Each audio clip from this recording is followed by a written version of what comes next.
원장님은 귀염둥이 마르첼리노의 일이 몹시 걱정되었다. 아픈 할아버지 수사님도 마르첼리노가 통 찾아와 주지 않으니 웬일인가 하고 궁금해했다.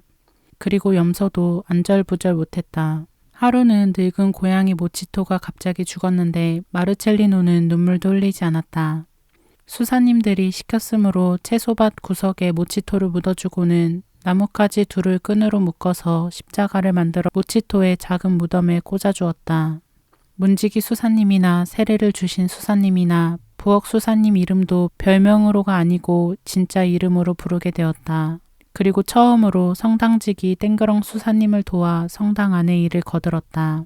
마음씨 착한 빵미음 수사님은 매일 12명의 수사님과 마르첼리노까지 모두 13명 몫의 음식을 만드는데 매일 꼭 한 사람 몫의 음식이 없어지곤 하였다. 그래서 빵미음 수사님은 어찌된 까닭인지 어리둥절하여 나중에는 자기 머리가 이상해져서 계산을 잘못한 것인가 하고 생각하였다. 다른 수사님들도 모두 마르첼리노가 수상하게 변한 것을 눈치채어 어쩐지 수도원 안이 어수선해진 것만 같았다. 원장 신부님도 더 이상 참을 수가 없었다. 이대로 둘 수는 없지. 무슨 방법을 짜내야겠다. 하루는 지휘수사님이 원장실로 불려갔다. 지휘수사, 마르첼리노를 데리고 마을로 가서 공부할 책을 사오도록 하시오. 네, 원장님.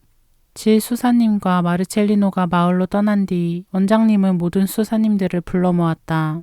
모두들 마르첼리노에 관하여 이상하다고 생각되는 점을 말해주시오. 그리고 어떻게 하면 좋겠는지 의견도 말해주시오. 세례 수사님이 먼저 입을 열었다. 제가 보기에는 요새 마르첼리노가 갑자기 시무룩해지고 어른스러워진 것 같습니다. 그게 좋아진 것일까요? 나빠진 것일까요? 성당지기 땡그렁 수사님이 한 발 앞으로 나섰다. 제 생각으로는 전과 같이 장난을 치지 않는 것으로 보아 좋은 아이가 되었다고 봅니다. 문지기 수사님도 맞장구를 쳤다. 저는 요새 마르첼리노가 갑자기 믿음이 깊어진 것이라 느껴집니다. 원장님도 머리를 크게 끄덕이셨다. 아무튼 요즘 마르첼리노가 전과 같지는 않소. 이번에는 농부수사님 차례다. 그렇습니다. 요즘은 벌레통도 유리병도 빈 채로 있는 걸 보면 마르첼리노가 장난도 그만둔 모양입니다. 비오 신부님도 요전날 마르첼리노가 돌담 앞에서 기도하고 있는 것을 보았습니다. 하고 기특하다는 듯이 눈을 가늘게 떴다. 비오 수사 신부님은 마르첼리노를 맡아 기르다시피 한 가장 친한 친구였다. 원장 신부님은 비오 신부님의 말에 깜짝 놀랐다. 뭐라고요, 비오 신부? 마르첼리노가 기도를 하더라고요? 아닙니다. 기도와는 좀 다르지만 예수님과 이야기하고 있었습니다. 마치 마주 앉아서 말하듯이. 그래요? 모든 이의 눈이 동그래졌다. 비오 신부님은 늘어진 허리띠를 걷어 올리면서 설명하였다.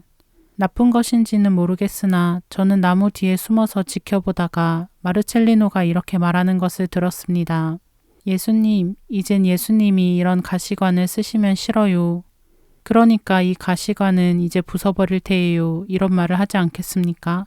듣고 있던 수사님들은 모두 조용해졌다. 원장님은 빵미음 수사님이 아까부터 머뭇머뭇하면서도 끝끝내 잠자코 있는 것을 알아차리고는 물었다.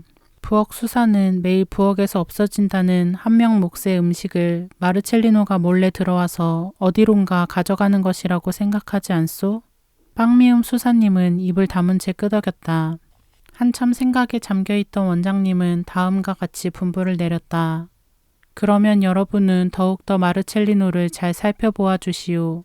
특히 부엌 수사는 부엌을 잘 감시하도록 하시오. 저런 꼬마 녀석한테 번번이 속다니 말이 돼요. 빵미음 수사님은 멋쩍어 머리를 뻑뻑 긁었다.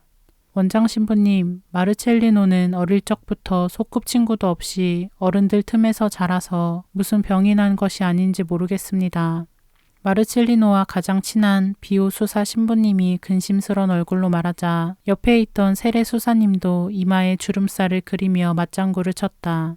정말 무슨 병이 난 게 틀림없습니다. 만약 그 병을 고치기 위하여 이 수도원을 떠나 딴 데로 가게 되면 우리는 섭섭해서 어떻게 하지요? 마르첼리노는 우리 수도원의 귀염둥이 어린 천사인데 그 애가 가버린다면 참으로 섭섭할 것입니다. 농부 수사님 얼굴에도 주름살이 그려졌다.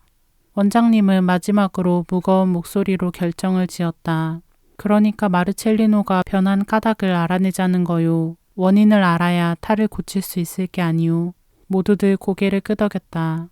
그래서 수사님들은 여러 가지로 마르첼리노가 하는 행동들을 몰래 지켜보기로 하였다.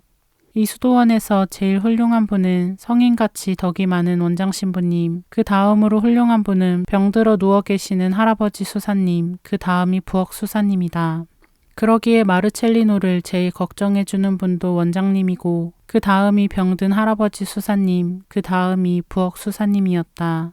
이 착한 부엌 수사님은 매일 빵도 13명 몫을, 고기나 생선도 13명 몫을, 스프도 13명 몫을, 과일도 13명 몫을 마련하곤 하는데 매일같이 그것 중에 한 사람 몫이 없어져서 걱정이 컸다. 그래서 이날부터 마르첼리노를 눈여겨보며 잠시라도 부엌을 떠나지 않기로 하였다. 2, 3일 감시를 게을리하지 않았더니 효과가 나타났다. 마르첼리노가 부엌 근처에서 얼씬거릴 때 미리 그릇에 술을 세어 틀림없이 13명 몫을 확인하였는데 마르첼리노가 잠깐 부엌에 들어왔다가 사라지면 음식은 어느새 12명 몫밖에 남지 않았다. 한 사람 몫이 없어진 것이다. 옳지, 분명히 저 꼬마 녀석의 짓이었구나. 이젠 꼬리를 잡았다. 빵미움 수사님은 불이 나게 수도원 구석구석까지 샅샅이 찾아보았지만 어디에도 마르첼리노는 없었다. 식사 때가 되자 홀쭉 들어간 배를 움켜쥐고 어디선가 나타난 마르첼리노가 커다란 빵 덩어리와 튀긴 생선을 날름날름 먹어대니 더욱 이상하였다. 아니, 아까 몰래 가져간 걸 다 먹었을 텐데 어떻게 또 이렇게 많이 먹는담? 빵미움 수사님은 이튿날도 정신을 바짝 차리고 지켜보았으나 또 실패하고 말았다. 그 꼬마가 어쩌면 그렇게 다람쥐처럼 재빠르담?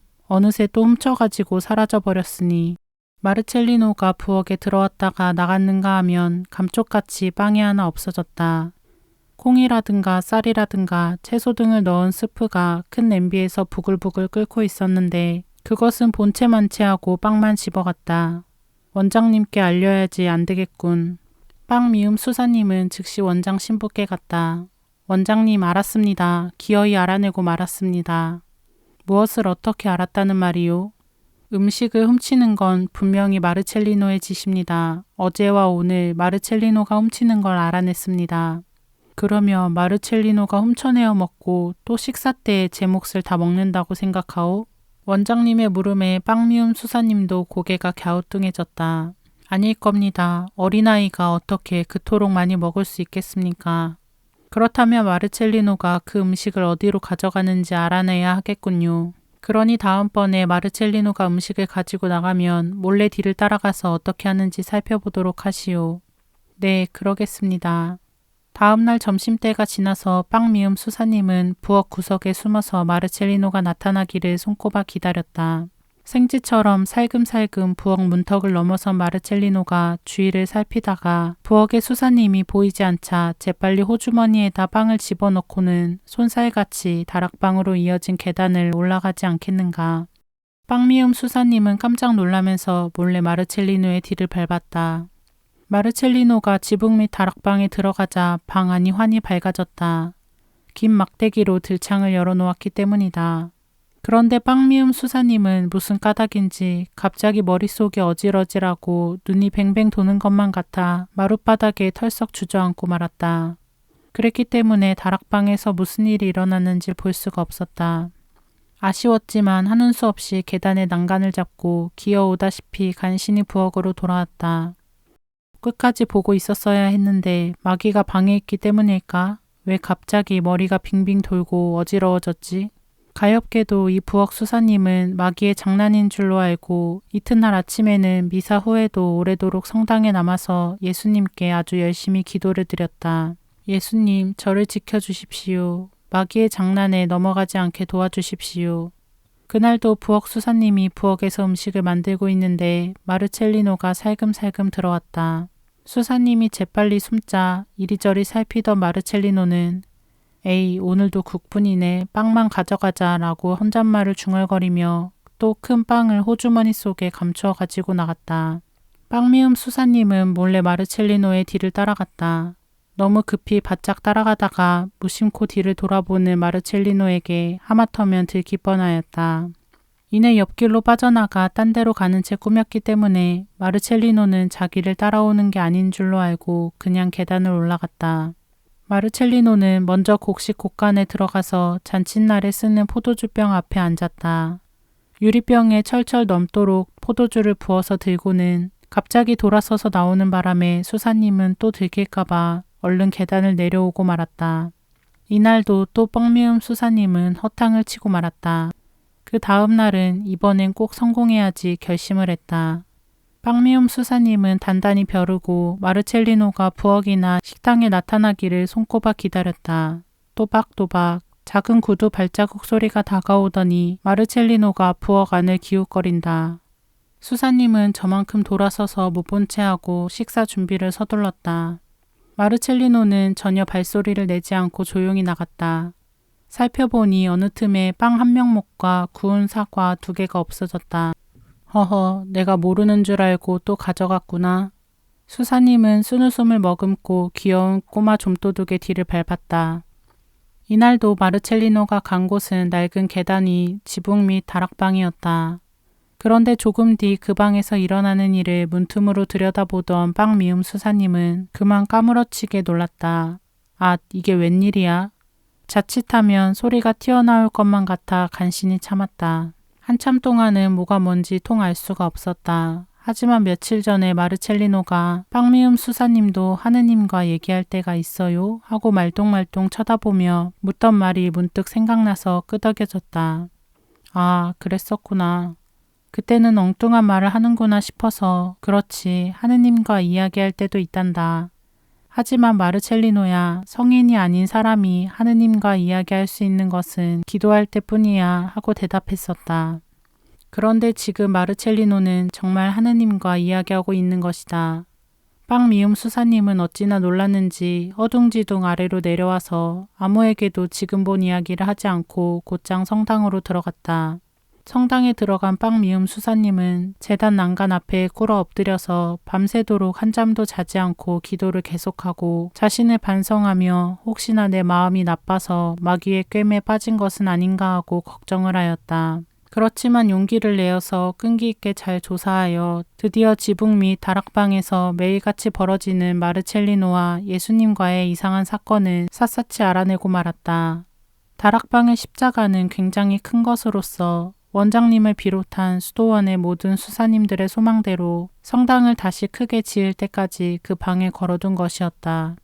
빵 미움 수사님은 먼저 한 수사 신부님에게 자기가 본 다락방의 사건을 고백하고 나서 문지기 수사님에게 본대로 이야기해 주었다. 그랬더니 빵 미움 수사님과 나이가 비슷한 문지기 수사님도 눈이 동그래졌다. 그래요? 그게 정말이요? 내가 거짓말을 하겠소? 참 이상한 일도 다 있구려. 수사님이 혹시 잘못 본 건 아닌지. 문지기 수사님의 말에 빵 미움 수사님은 애쓰며 설명했다. 내 눈이 얼마나 밝은데 그런 말을 하시오. 그럼 여기서 이럴 게 아니라 함께 가서 직접 보면 될 것 아니겠소?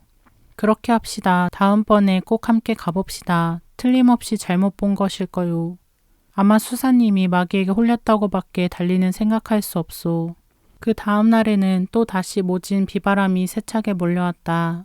여느 때 같으면 번개가 번쩍이고 천둥이 우르릉거리고 비바람이 창문을 덜컹덜컹 흔들어대면 마르첼리노는 수사님들 틈에 웅크려 파리하게 질려 바들바들 떨었을 터인데 그날은 어디로 갔는지 모습도 보이지 않았다. 그리고 부엌의 빵과 구운 생선 한 사람의 몫이 감쪽같이 없어졌다. 어서 가봅시다. 빵미움 수사님과 문지기 수사님은 종종 걸음으로 재빨리 계단을 뛰어 올라갔다. 빗발이 세게 내려쳤으므로 지붕 및 다락방 앞에 다다랐을 때는 온몸이 흠뻑 젖어버렸다. 두 수사님은 반쯤 열린 문 앞으로 다가갔다. 빵미움 수사님은 눈을 꼭 감고 간절히 기도만 하였고 문지기 수사님은 살그머니 방 안을 들여다보았다. 그때 문지기 수사님은 앗하고 하마터면 외마디 소리를 지를 뻔하였다.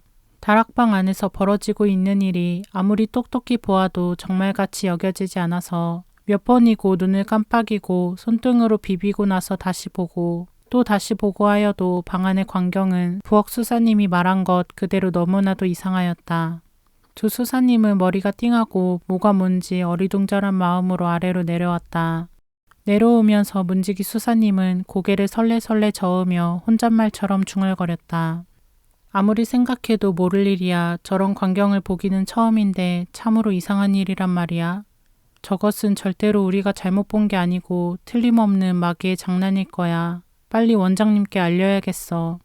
빵미음 수사님이 손을 저으며 막았다. 좀 참으시오 문지기 수사. 프란치스코 성인도 하느님과 이야기를 하였고 그 얘기하는 것을 옆에서 본 소년이 훗날 뛰어난 수도자가 되었다는 말은 수사님도 들어서 알고 있는 일 아니오. 그 얘기는 나도 알고 있긴 하지만 문지기 수사님이 끄덕이자 빵미음 수사님은 한 발 다가서며 타이르듯이 소곤거렸다. 그래서 말이오. 나는 마르첼리노가 그 소년과 같지 않은가 생각해요. 만약에 그렇다면 우리 둘이 너무 급히 서둘러서 원장님에게 말씀을 드려 떠들썩하게 되면 마르첼리노가 가엾게 되지 않겠소? 원장님께는 더 잘 알아보고 나서 말씀드려도 늦지 않아요. 문지기 수사님도 이 말에 찬성했다. 그건 당신 말씀이 옳아요. 그럼 좀 더 기다리며 차근차근 알아본 뒤에 말씀드리도록 합시다. 밤이 되자 세차게 몰아치던 비바람도 어느 정도 잠잠해졌다. 그날 밤 부엌 수사님과 문지기 수사님은 함께 성당에 들어가 성체 앞에 꿇어 엎드려 밤새도록 기도하고 또 기도했다. 하느님, 부디 저 다락방에서 일어난 사건을 우리들이 잘 알아내도록 이끌어 주십시오. 예수님, 우리를 도와주시고 이끌어 주셔서 저 기적 같은 일을 바로 알게 하여 주십시오. 우리의 어머니 마리아여, 우리를 지켜주십시오. 먼동이 훤히 틀 때까지 두 수사님은 매우 열심히 기도했다. 마르첼리노는 이제 즐겁고 행복해서 어쩔 줄 몰라 하는 눈치였다. 아무것도 조르지 않고 떼쓰거나 심술 부리는 일도 없이 마음속으로 무엇인가를 골똘히 생각하면서 고무풍선 모양 둥둥 뜬 하루하루를 보내고 있었다. 딱정벌레도 참새도 잊어버렸고 수사님들 생각도 하지 않는 것 같고 자기에게 맛있는 젖을 주는 염소 아줌마가 병들어도 아랑곳 없었다. 이따금씩 비바람이 몰아쳐도 무서워하지 않게 되었고 번개치는 어둑어둑한 날에도 아무렇지도 않은 듯이 지붕 및 방에 올라가서 예수님과 이야기하였다. 성당에 들어가서는 프란치스코 성인의 그림 안에 그려져 있는 십자가를 쳐다보다가 거기서 잠이 들어버릴 때도 있었다. 나중에는 마르첼리노가 성당에서 잠들어 버리는 것이 버릇이 되었다. 수사님들은 깊이 잠든 마르첼리노를 성당으로부터 침실 침대까지 업어다 눕혀주곤 하였다. 이제는 빵미움 수사님을 속이려 한다든가 틈을 엿보다가 살짝 빵을 훔쳐 뺑소니 친다든가 하지 않고 아무렇지도 않은 듯이 부엌에 들어와서 수사님이 보는 앞에서 한 사람 몫의 음식을 들고는 곧장 계단을 올라갔다.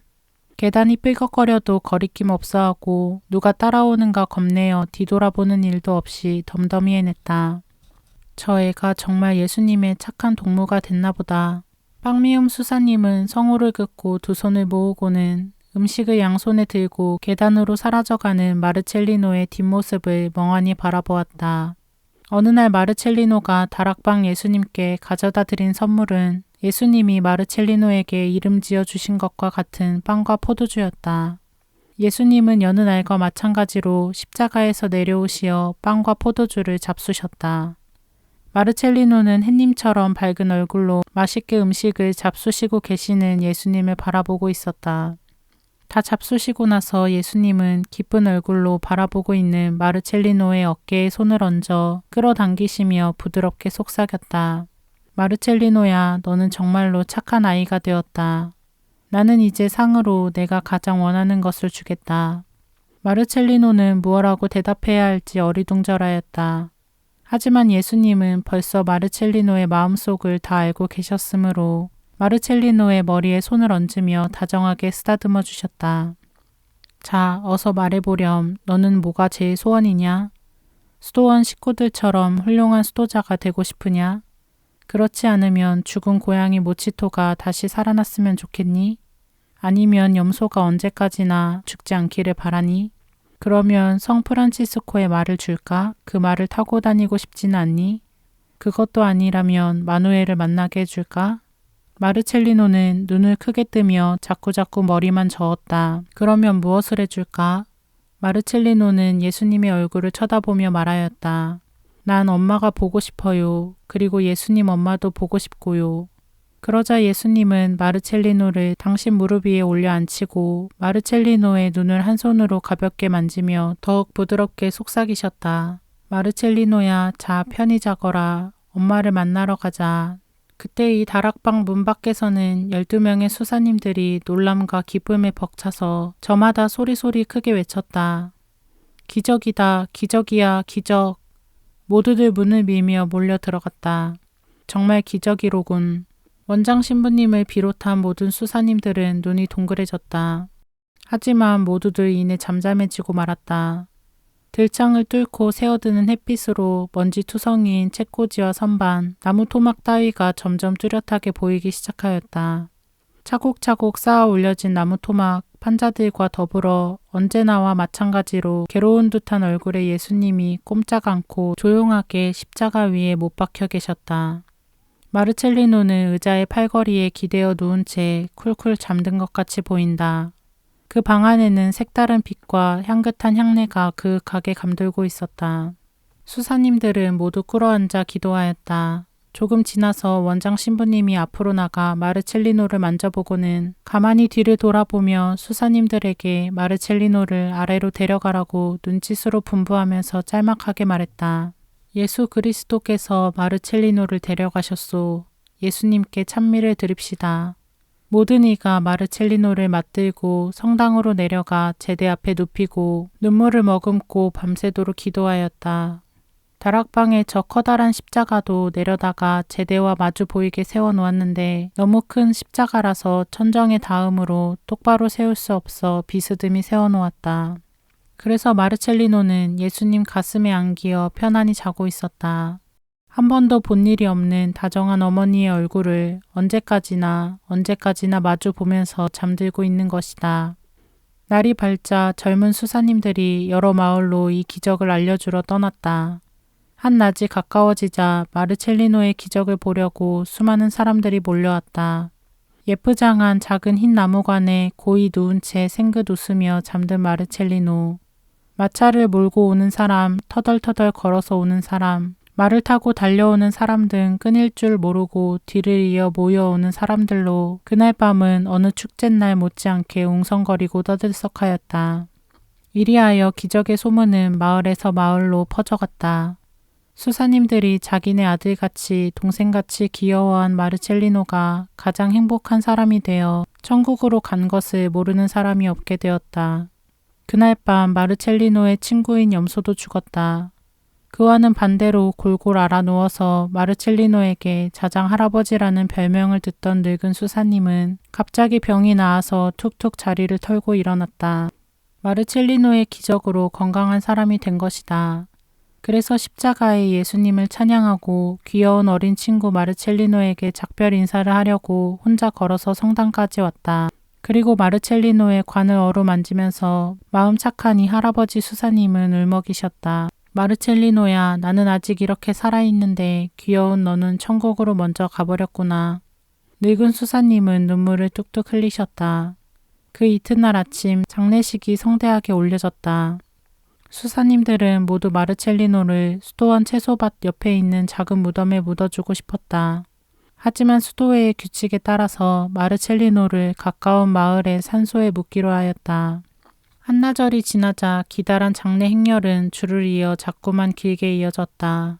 여러 마을의 훌륭한 분들을 비롯하여 수많은 남자, 여자, 어른, 아이 모두 수사님들의 뒤를 따라 줄줄이 행렬을 이어 끊일 줄을 몰랐다. 이 장례 행렬 속에는 마누엘도 있었고 마누엘의 아빠 엄마도 끼어 있었다. 마누엘은 향긋한 꽃 향내로 가득 덮인 마르첼리노의 관 뒤를 멀찍이 따라가면서 마르첼리노와 처음 만나 꼭 한번 함께 놀았던 때의 일을 생각해 보았다. 수도원 근처의 몇 마을 중에서 단 하나밖에 없는 악대, 겨우 4-5사람의 악사밖에 없어서 이 대행렬에 어울리지 않는 작은 악대도 슬픈 음악을 연주하였다. 큰 북을 치는 사람은 키가 작아서 마치 큰 북에 다리가 달려서 걷고 있는 것 같이 보였고 반대로 클라리넷을 부는 사람은 무척 키가 큰 뚱보여서 클라리넷이 조그만 파이프 같았으므로 마르첼리노가 이것을 본다면 아마 배를 움켜쥐고 킬킬거렸을 것이다. 수사님들은 소리를 모아 성가를 부르고 뒤따르는 사람들은 가라앉은 목소리로 기도하면서 걸어갔다. 주여, 잠든 이에게 영원한 안식을 주소서. 당신 품 안에서 편히 잠들게 하소서. 영원한 빛을 그에게 비추소서. 행렬에 따라 나선 아이들은 까닭을 모르므로 웃고 떠들고 열을 벗어나곤 하였다. 날씨는 구름 한 점 없이 푸르고 맑았다. 빵과 포도주에 마르첼리노가 지붕 및 다락방에 가시관을 쓴 고마운 친구와 친해지기 전에 그토록 좋아하던 눈부신 햇빛이 가득 쏟아지는 가을 날씨였다. 마치도 어린 성인이 하늘나라 하느님 곁으로 줄다름쳐 오르는 날을 하늘 땅 모두 무척 기뻐하는 것 같은 그런 날씨였다. 마차를 타고 왔던 사람, 말을 타고 왔던 사람들도 모두 겸손하게 걸어서 장례 행렬의 뒤를 따랐다. 초록 잔디와 금 잔디가 쫙 깔린 풀밭 여기저기에서 풀을 뜯어먹고 있던 염소들도 구슬픈 음악 소리와 성가 소리에 끌려서인지 음매음매 노래하며 졸졸 산소까지 따라왔다. 마르첼리노의 염소도 살아있었다면 틀림없이 따라와서 자기와 가장 친한 친구가 땅에 묻히는 것을 슬픈 눈으로 가만히 지켜보았을 것이다. 우리의 귀염둥이 어린 천사는 땅에 묻히고 마는구나. 그 귀여운 개구장의 짓도 예쁘장한 모습도 다시는 볼 수 없구나. 마르첼리노의 작은 관이 꽃 무더기에 가득 쌓인 채 땅속 깊이 묻히는 것을 그 둘레에 삥 둘러서서 지켜보며 두 손 모아진 수사님들은 지난날의 여러 가지 일들을 돌이켜보니 또 다시 그리움이 샘솟았다. 일하는 수사님들의 수단 자락을 잡고 귀여운 강아지처럼 졸졸 쫓아다니면서 조르던 일, 알고 싶은 게 많아서 자꾸만 따져 묻던 새별 같은 눈, 짓궂은 장난을 쳐서 수사님을 골탕 먹이고는 용용 죽겠지 하며 혀를 날름 내밀고 생긋 웃으면서 다람쥐 모양 쪼르르 달아나던 모습, 벼락이 치고 비바람이 세차게 유리창을 뒤흔드는 날에는 겁에 질려 방구석에 웅크린 채 바들바들 떨고 있던 일 등 마르첼리노가 이제는 영영 땅 밑으로 사라지고 마는구나 하고 생각하니 눈물이 가슴속이랑 눈을 촉촉히 적셨다. 하지만 땅속에 묻힌 것은 마르첼리노의 몸뿐이고 수정같이 맑은 마르첼리노의 영혼은 벌써 수호천사와 함께 하늘 높이 꿈에도 그리워하고 보고 싶어 못 견뎌하던 어머니 곁으로 갔다. 수사님들이 언제나 이야기해주던 천국으로 마르첼리노가 날마다 빵이랑 포도주를 가져다 드린 예수님께서 살고 계신 곳으로 무지갯빛 찬란한 다리 너머로 훨훨 날아간 것이다.